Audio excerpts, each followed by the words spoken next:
नमस्कार बच्चों, मैं Kadian Yashveer Singh government senior secondary school Karola Gurugram से आपका एजुसिट की इस वीडियो में स्वागत करता हूं। आज हम कक्षा 9वीं के गणित विषय के 13वें पाठ पृष्ठीय क्षेत्रफल और आयतन के बारे में समझेंगे। इसके भाग 2 में आज हम करेंगे शंकु, गोला और अर्धगोला के पृष्ठीय क्षेत्रफल और घन और घनाभ के आयतन के बारे में चर्चा।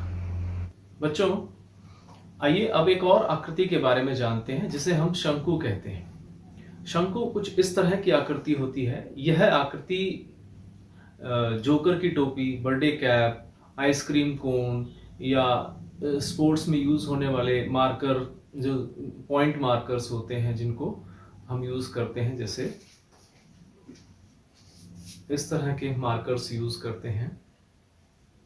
इसके अंदर 3 मुख्य बातें होती हैं। सबसे पहली चीज तो इसके जो धरातल है, अगर ये पूरा भरा हुआ है तो यहां पर एक वृत्त बनेगा। वृत्त की त्रिज्या होगी वो शंकु की त्रिज्या कहलाएगी। इस केंद्र से इस चोटी तक, अर्थात इस बिंदु से इस बिंदु तक की दूरी को हम इसकी ऊंचाई कहेंगे। और जो ये ऊंचाई है जो साइड में है, जो कि इसकी सतह के ऊपर ऊंचाई है, यहां से इस बिंदु तक, इसे हम तिर्यक ऊंचाई कहेंगे, स्लांट हाइट। शंकु के वक्र पृष्ठीय क्षेत्रफल से हमारा आशय इसकी सतह का है जो मुड़ी हुई है इस तरह से। इसका क्षेत्रफल कैसे ज्ञात करेंगे? तो इसके लिए हमारा सूत्र है पाई आर एल। पाई 22/7 या 3.14, रेडियस त्रिज्या जो भी इसमें दी गई है, और एल क्या है? इस तिर्यक ऊंचाई का माप। और ये आता कैसे है? इसमें हम पाइथागोरस प्रमेय से निकालते हैं कि R square plus H square बराबर है एल स्क्वायर, और एल का मान हो जाएगा वर्गमूल R square plus H square. इसके बाद यदि हमें इसका संपूर्ण पृष्ठीय क्षेत्रफल निकालना है तो इस वक्र पृष्ठीय क्षेत्रफल के अंदर हम एक वृत्त, जो कि इसका आधार है, उसका क्षेत्रफल और जोड़ देंगे, पाई आर स्क्वायर। अब इन दोनों में से पाई आर कॉमन निकाल लें तो ये बच जाएगा इधर से एल और इधर से आर। तो ये इसका संपूर्ण पृष्ठीय क्षेत्रफल है, जो कि pi r into l plus r के बराबर है। बच्चों, अब हम शंकु के वक्र पृष्ठीय क्षेत्रफल और संपूर्ण पृष्ठीय क्षेत्रफल पर आधारित कुछ प्रश्न हल करते हैं। एक शंकु के आधार का व्यास 10.5 सेंटीमीटर है और इसकी तिर्यक ऊंचाई 10 सेंटीमीटर है। इसका वक्र पृष्ठीय क्षेत्रफल ज्ञात कीजिए। इस प्रश्न में हमें यहाँ पर शंकु के आधार का व्यास दिया हुआ है 10.5 सेंटीमीटर और शंकु की तिर्यक ऊंचाई 10 सेंटीमीटर दी गई है। तो यहां से हम शंकु के आधार की त्रिज्या ज्ञात करिए, जो हो जाएगी 10.5 सेंटीमीटर बटे 2। इसका यदि हम दशमलव हटा दें तो ये हो जाएगा 105/20 सेंटीमीटर। अब शंकु का वक्र पृष्ठीय क्षेत्रफल पाई आर एल 22/7, त्रिज्या है 105/20 और एल है 10। 0 से 0, 2 से इसको काट दिया 11, 7 से इसको काट दिया 15, 11 गुना 15 जो कि आ जाएगा 165 सेंटीमीटर स्क्वायर इसका वक्र पृष्ठीय क्षेत्रफल है। आइए अगला प्रश्न देखते हैं। एक शंकु का वक्र पृष्ठीय क्षेत्रफल 308 सेंटीमीटर स्क्वायर है। इसकी तिर्यक ऊंचाई 14 सेंटीमीटर है। ज्ञात कीजिए आधार की त्रिज्या और शंकु का कुल पृष्ठीय क्षेत्रफल। यहाँ शंकु का वक्र पृष्ठीय क्षेत्रफल दिया हुआ है 308 सेंटीमीटर स्क्वायर और शंकु की तिर्यक ऊंचाई दी गई है 14 सेंटीमीटर। हमें पता है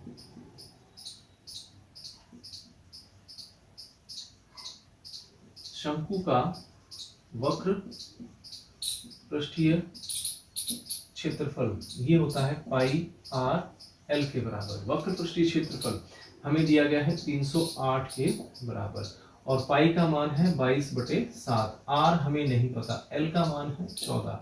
हमने इसको काट के यहाँ लिख दिया और आर रह जाएगा इस तरफ, बाकी सारी चीजें इस तरफ आ जाएंगी। 22 गुणा 2, 2 से इसको काट दिया 154, और 2 से फिर इसको काट दिया, ये आ जाएगा 77, और फिर 11 से इसको काट दिया 7, तो आर का मान आ गया 7। अर्थात शंकु के आधार की त्रिज्या हो गई 7 सेंटीमीटर। अब हम शंकु का कुल पृष्ठीय क्षेत्रफल ज्ञात कर सकते हैं। वो होता है pi r into l plus r, अर्थात 22/7 गुणा 7 और 14 जमा 7, 7 से 7 कट गया तो 22 गुणा 21, 21 दूनी 42, 21 दूनी 42 और 4 46, इतने सेंटीमीटर स्क्वायर ये इसका कुल पृष्ठीय क्षेत्रफल है। आइए बच्चों, अगला प्रश्न देखते हैं। 8 मीटर ऊंचाई और आधार की त्रिज्या 6 मीटर वाले एक शंकु के आकार का तंबू बनाने में 3 मीटर चौड़े तिरपाल की कितनी लंबाई लगेगी?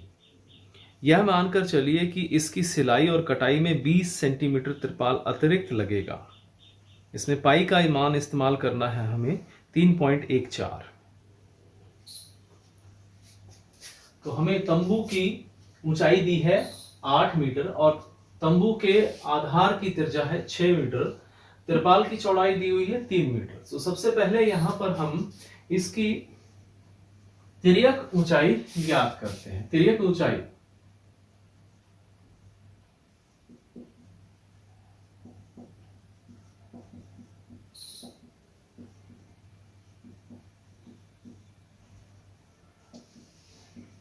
इसका सूत्र है आर स्क्वायर जमा में एच स्क्वायर का वर्गमूल। आर है इसमें 6 का वर्ग जमा में 8 का वर्ग, और ये हो जाएगा 36 जमा में 64 जो कि 100 हो जाएगा, और 100 जो है वो 10 का वर्ग है, तो इसका वर्गमूल 10, यानी कि एल का मान 10 मीटर आ गया। अब शंकु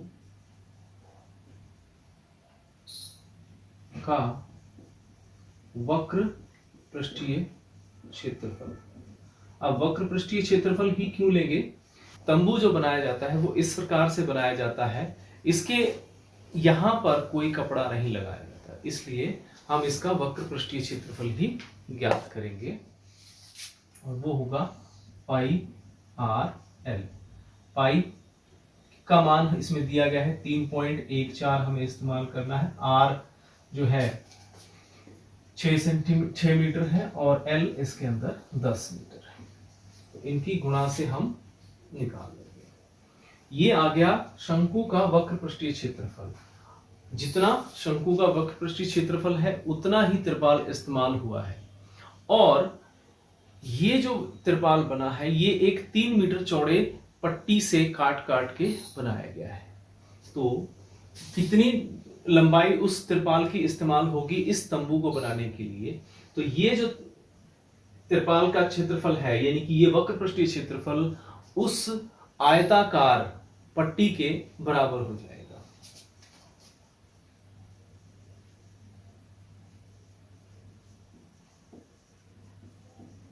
त्रिपाल की पट्टी का क्षेत्रफल, क्षेत्रफल आयताकार है तो लंबाई गुणा चौड़ाई हो जाएगा, लेकिन ये एल लेंथ के लिए है और ये वाला एल तिर्यक ऊंचाई के लिए है, इसका ध्यान रखेंगे। और इसके अंदर चौड़ाई दी गई है हमें 3 मीटर, तो ये इसका क्षेत्रफल हो जाएगा जिसको हम इसके बराबर लेंगे। ये दोनों क्षेत्रफल बराबर हैं, इसलिए हम लिख लेंगे L इंटू 3 बराबर है 3.14 इंटू 6 इंटू 10। तो यहां से L का मान आ जाएगा 3.14 इंटू 6 इंटू 10 अपॉन 3 से इसको कट कर देंगे, 2 आ जाएगा।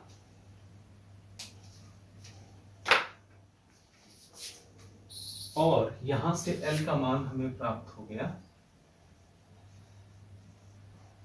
3.14 इंटू 20।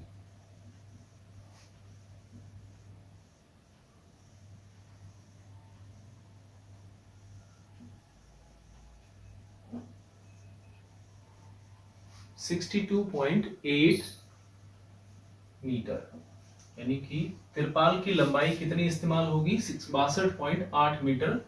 लेकिन उसके बाद हमें सिलाई और कटाई में लगे अतिरिक्त तिरपाल की लंबाई है 20 सेंटीमीटर। तो तिरपाल की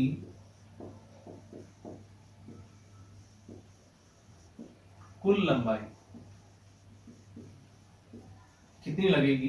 पहले लगी थी 62.8 सेंटीमीटर, 8 मीटर, और उसमें हम जोड़ देंगे 20 सेंटीमीटर। 20 सेंटीमीटर का मतलब है 20/100 मीटर। तो ये हो गया 62.8 जमा में 0.2 मीटर, और ये हो जाएगी कुल 63.0 मीटर। इस तंबू को बनाने में कुल 63 मीटर लंबे तिरपाल की आवश्यकता होगी, जिसकी चौड़ाई 3 मीटर है। बच्चों, शंकु के बाद बात करते हैं गोले की, स्फीयर की। एक स्फीयर या गोले का वक्र पृष्ठीय क्षेत्रफल क्या होता है? वो होता है 4πr²। और यदि हम ये कहें कि इसका संपूर्ण पृष्ठीय क्षेत्रफल क्या होगा, तो वह भी 4πr² ही होगा। क्यों होगा? क्योंकि इसमें सारा ही जो इसका पृष्ठ है वो वक्रीय है, इसलिए इसका जो वक्रीय क्षेत्र पृष्ठीय क्षेत्रफल है वही इसका संपूर्ण पृष्ठीय क्षेत्रफल भी है। इसके बाद अर्धगोले का वक्र पृष्ठीय क्षेत्रफल वो गोले का आधा हो जाएगा, यानी कि इसका 4πr² है तो इसका 2πr² हो जाएगा। लेकिन इसका संपूर्ण पृष्ठीय क्षेत्रफल 2πr² नहीं होगा, इसमें एक वृत्त का क्षेत्रफल भी जुड़ जाएगा। यदि हम एक गोले के दो बराबर टुकड़े करते हैं तो उसमें से एक अर्धगोला हमें मिलेगा, और उसमें एक सतह मिलेगी जो प्लेन सरफेस होगा, यानी कि समतल सतह होगी, वो एक वृत्त के रूप में होगी, और जिसका क्षेत्रफल πr² होगा। यदि हम इसको 2πr² में जोड़ देंगे तो 3πr² इसका संपूर्ण पृष्ठीय क्षेत्रफल हो जाएगा। बच्चों, इन सूत्रों से संबंधित प्रश्न किस प्रकार हल किए जाएंगे, आइए देखते हैं। यदि किसी गोले की त्रिज्या हमें 14 सेंटीमीटर दी जाए और पूछा जाए कि इसका वक्र पृष्ठीय क्षेत्रफल कितना होगा, तो उसको हम निकाल लेंगे। गोले का वक्र पृष्ठीय क्षेत्रफल होगा 4πr²। तो हम इसमें 4π 22/7 और 14 गुना 14 इस तरह से कर देंगे, ये इधर कट जाएगा।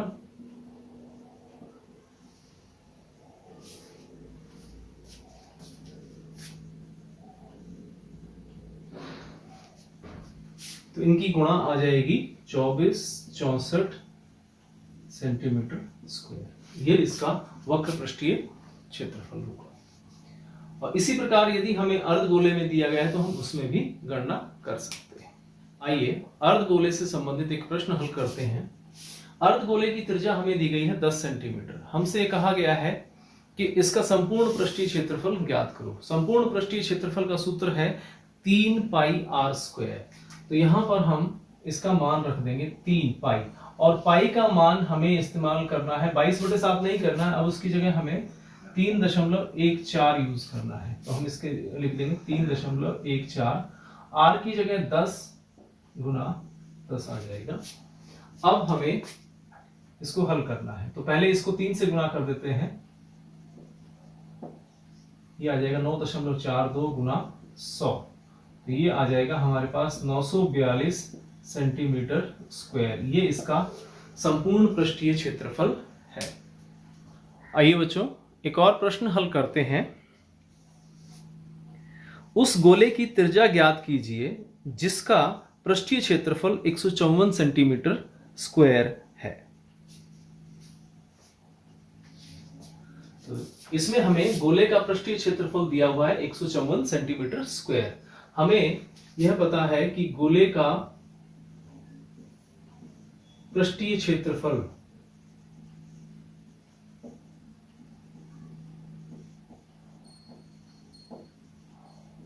होता है 4πr²। 4πr² क्यों?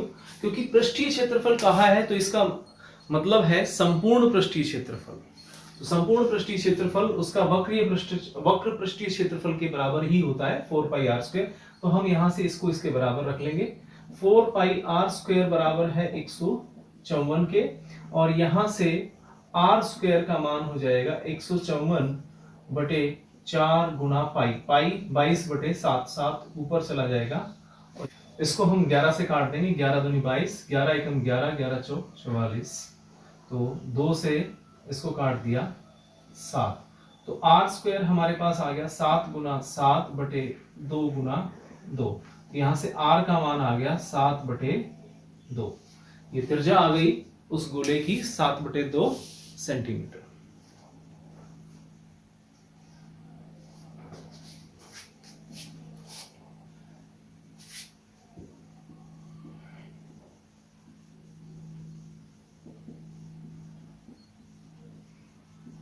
गोले की त्रिज्या है 7/2 अर्थात 3.5 सेंटीमीटर। आइए बच्चों एक और प्रश्न हल करते हैं। एक अर्ध गोलाकार कटोरा 0.25 सेंटीमीटर मोटी स्टील से बना है। इस कटोरे की आंतरिक त्रिज्या 5 सेंटीमीटर है। कटोरे का बाहरी वक्र पृष्ठीय क्षेत्रफल ज्ञात कीजिए। कटोरे का बाहरी वक्र पृष्ठीय क्षेत्रफल ज्ञात करने के लिए हमें बाहरी त्रिज्या पता करनी है। तो बाहरी त्रिज्या किस प्रकार हम पता कर सकते हैं, उसके लिए हम इस आकृति की सहायता लेंगे। इसमें आंतरिक त्रिज्या उसकी 5 सेंटीमीटर है और इस कटोरे की मोटाई जो कि 0.25 सेंटीमीटर है, तो उसकी बाहरी त्रिज्या अर्धगोलाकार कटोरे की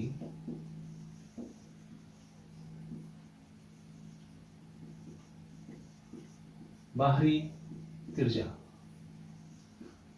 ये हो जाएगी। आंतरिक त्रिज्या थी हमारे पास 5 सेंटीमीटर, उसमें हम जोड़ देंगे 0.25 सेंटीमीटर, तो ये हो जाएगी 5.25 सेंटीमीटर।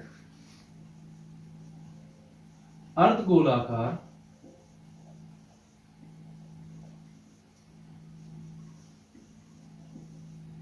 कटोरे का बाहरी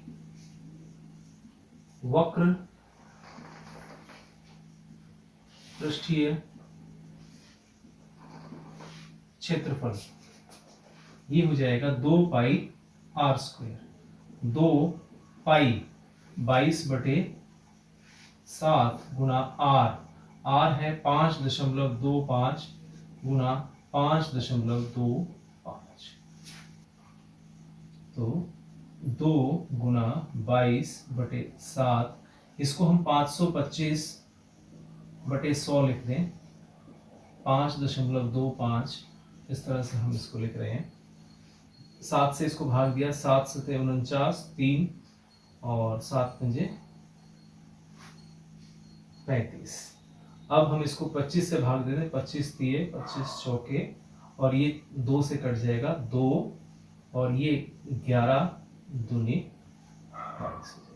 तो हमारे पास शेष बच गया यहाँ पर 11 गुना में 3 गुना में 5.25। ये गुणा आ गई 173.25 सेंटीमीटर। बच्चों पृष्ठीय क्षेत्रफल को पढ़ने के बाद अब बारी आती है आयतन की। तो सबसे पहले बात करते हैं घनाभ के आयतन की।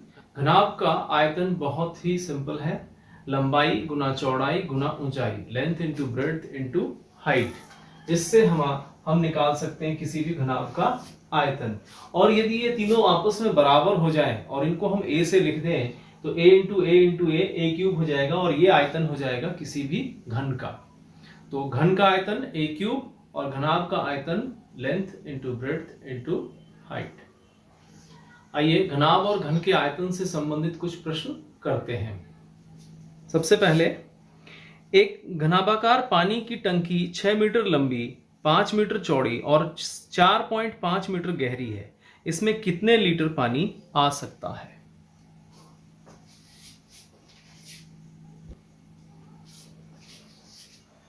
घनाभाकार टंकी की लंबाई दी है 6 मीटर, चौड़ाई 5 मीटर और ऊंचाई 4.5 मीटर, और हमें घनाभाकार टंकी का आयतन ज्ञात करना है। तो सबसे पहले हम करेंगे length into breadth into height, लंबाई गुना चौड़ाई गुना ऊंचाई, 6 गुना 5 गुना 4.5 मीटर क्यूब।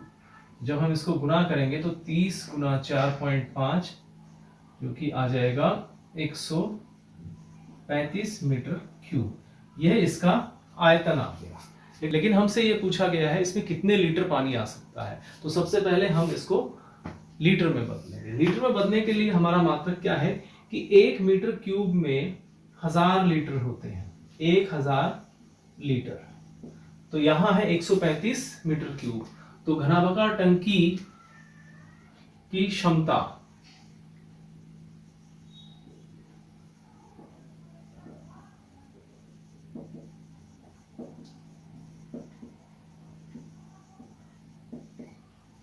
ये हो जाएगी 135 गुना 1000, तो 135,000, 1,35,000 लीटर पानी। आइए बच्चों अगला प्रश्न देखते हैं। 8 मीटर लंबा, 6 मीटर चौड़ा और 3 मीटर गहरा एक घनाभाकार गड्ढा खुदवाने में 30 रुपए प्रति मीटर क्यूब की दर से होने वाला व्यय ज्ञात कीजिए। इसमें हमें घनाभाकार गड्ढे की लंबाई हमें दी है 8 मीटर, चौड़ाई 6 मीटर और ऊंचाई 3 मीटर। तो जब हम इसमें गड्ढा खोदने का व्यय निकालेंगे तो सबसे पहले हमें गड्ढा खोदने में कितनी मिट्टी वहां से हटानी पड़ी ये निकालना पड़ेगा। तो इसके लिए हम उसका आयतन निकालेंगे। आयतन निकालने के लिए हमारा सूत्र है length into breadth into height, लंबाई गुना चौड़ाई गुना ऊंचाई, और इसमें लिख देंगे 8 गुना 6 गुना, ये हो जाएगा 144 मीटर क्यूब।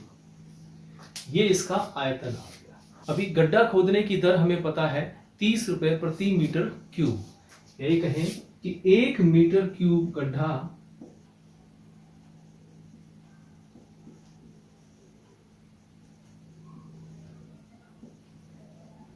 खोदने का खर्च, तो ये है 30 रुपए। तो 144 मीटर क्यूब गड्ढा खोदने का खर्च हो जाएगा 30 गुना 144, ये हो जाएगा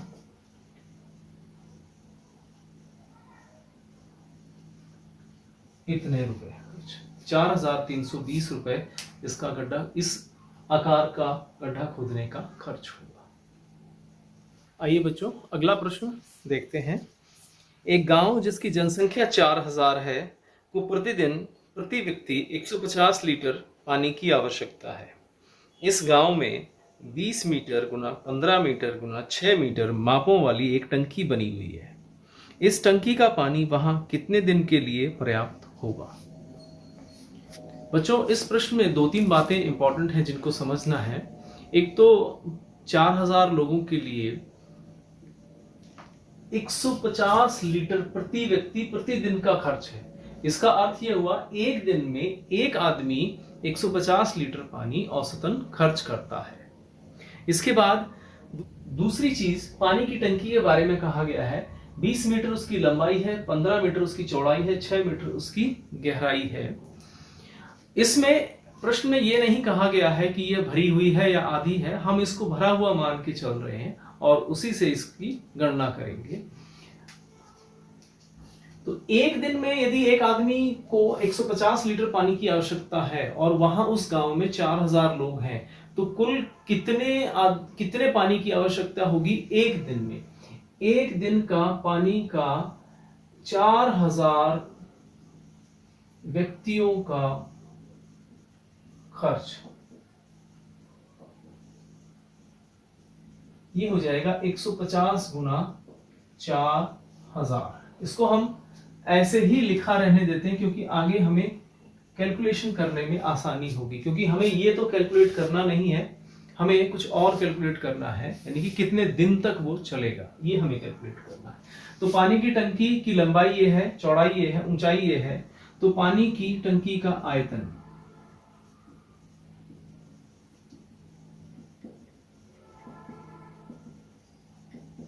ये हो जाएगा लंबाई गुना चौड़ाई गुना ऊंचाई। तो 20 गुना 15 गुना 6 मीटर क्यूब। अब ये आयतन हो गया, लेकिन यहां पानी लीटर्स में है, तो हम इसको भी लीटर्स में बदल देते हैं। पानी की टंकी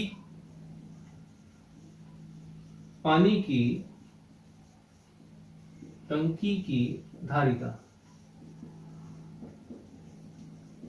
कैपेसिटी ये हो जाएगी 20 गुना 15 गुना 6 गुना 1000 मीटर गुना 1000 लीटर।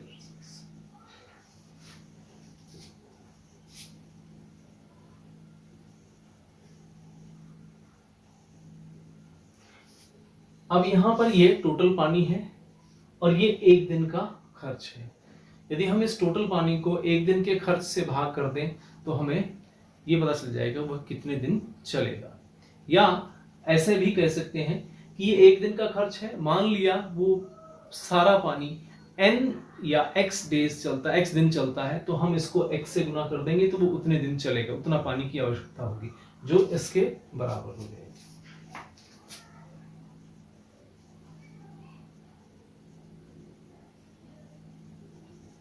टंकी का पानी पर्याप्त होगा 20 गुना 15 गुना 6 गुना 1000 बटे 150 गुना 4000।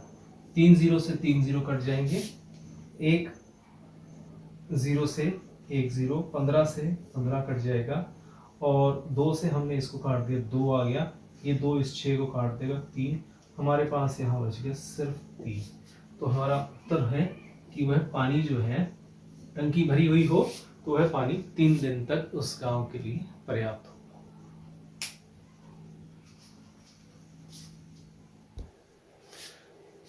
आइए बच्चों अगला प्रश्न देखते हैं। 3 मीटर गहरी और 40 मीटर चौड़ी एक नदी 2 किलोमीटर प्रति घंटा की चाल से बहकर समुद्र में गिरती है। 1 मिनट में समुद्र में कितना पानी गिरेगा? यहां हमें नदी की गहराई दी है 3 मीटर, नदी की चौड़ाई दी है 40 मीटर और नदी के पानी का बहाव है 2 किलोमीटर प्रति घंटा। सबसे इंपॉर्टेंट चीज ये है, इसको समझना है। ये क्या है, यदि ये नदी इस तरह से बह रही है और यह दूरी इसके अंदर 2 किलोमीटर है, यहां से यहां तक ये दूरी यदि 2 किलोमीटर है, तो इस 2 किलोमीटर की दूरी के अंदर नदी के अंदर जितना भी पानी होगा वह सारा पानी जो है वो समुद्र में चला जाएगा 1 घंटे के अंदर। 1 घंटे में इस 3 मीटर गहराई, 40 मीटर चौड़ाई और 2 किलोमीटर लंबाई में जितना पानी है वह सारा का सारा उस समुद्र में गिर जाएगा, चला जाएगा।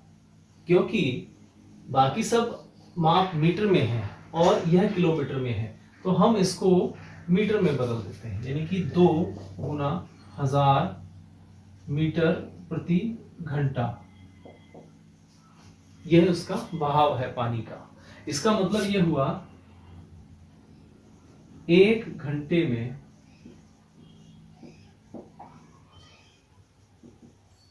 नदी के पानी की मात्रा जो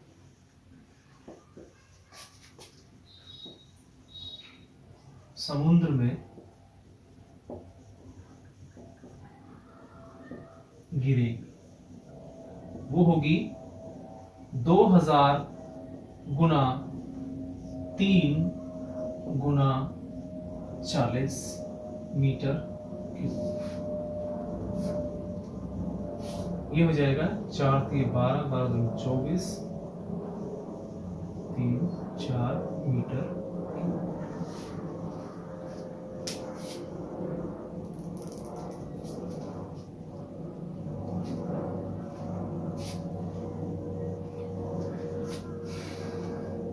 यह वह पानी है जो 1 घंटे में गिरेगा, लेकिन हमें निकालना है कि 1 मिनट में कितना गिरेगा। तो ये है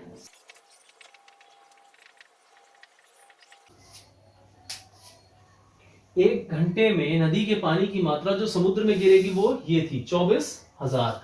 ये 1 घंटे का मतलब 60 मिनट में गिरेगी। और यदि हमें 1 मिनट में नदी के पानी की मात्रा जो समुद्र में गिरेगी वो निकालना हो, तो हम इस 24,000 को हम 60 से भाग दे देंगे, तो ये इतना इधर से कट के आ जाएगा 4,000।